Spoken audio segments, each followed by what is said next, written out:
Bomb City,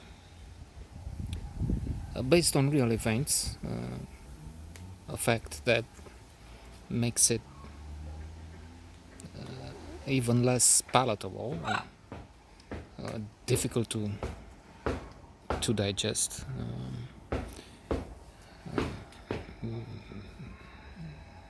in so many ways. It presents the story of rivalry between two groups of young people.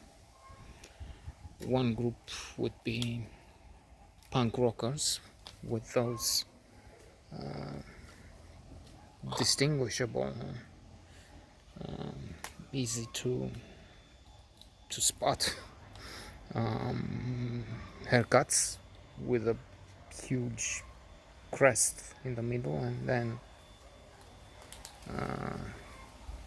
shaved heads on both sides. I guess I have 90% of the attire of the look. All I need is a huge crest in the middle, and I could be a punker. But then that's a problem because they're in Texas,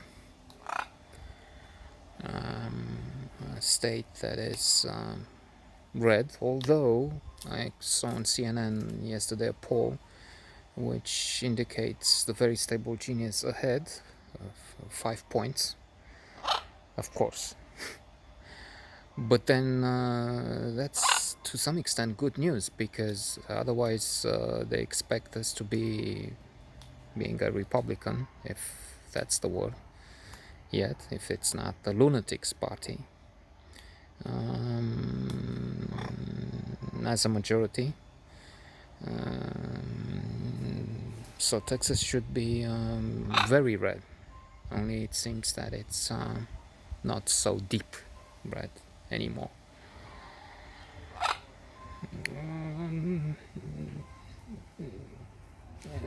Though to amend the statement to some degree,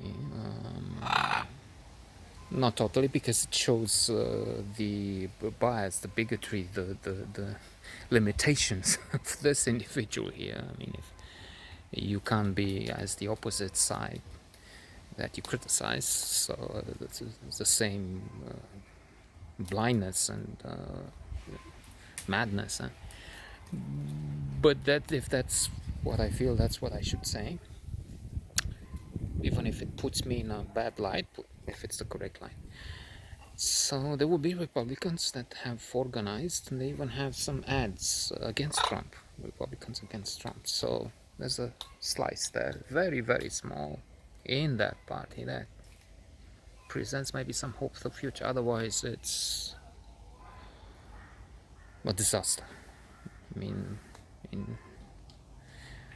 I'm talking too much politics. So just to say that with Notorious RBG, they in 2016 they refused to listen to have hearings for the Obama nominee, on the grounds that in the 8 months before the elections you can't do that. And now with just a little over 1 month, that's very fine. They will vote, and then they just place this on the fact that Kavanaugh, another idiot, I mean, moaning, crying, shouting against Democrats, was toasted or something. Oh, fuck! I mean, motherfuckers. So, returning, that would be the background of this crazy mind, actually. And there's a serious dispute. There's the people who hate others because of the way they look, and that's terrible. That's idiotic, of course. Having said that, I must say that I'm not crazy about those punk rockers. In fact, I dislike them generally, I would say, and those in the movie. But that's not to say that you jump in the car, which is a Cadillac, and then you run one over. Like, I mean, he dies in pain, and he is so badly hit that, I don't know, some bone from somewhere is just dislocated, and it's terrible. And that's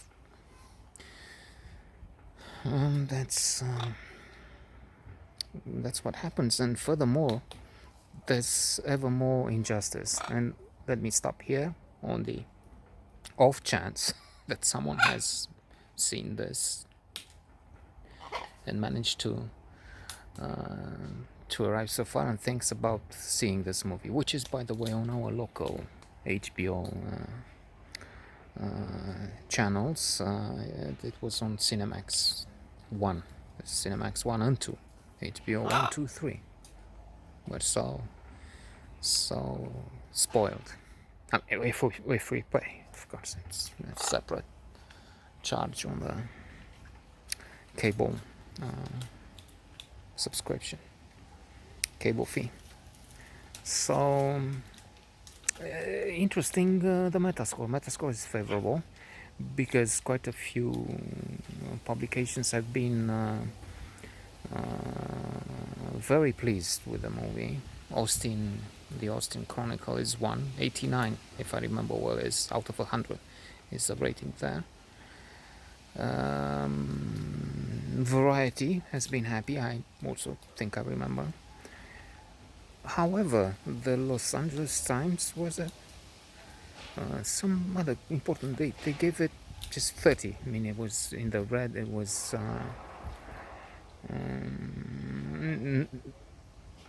very, very critical, dismissing almost of it, which goes to prove that it depends. Beauty is in the eye of the beholder, and you can like the movie or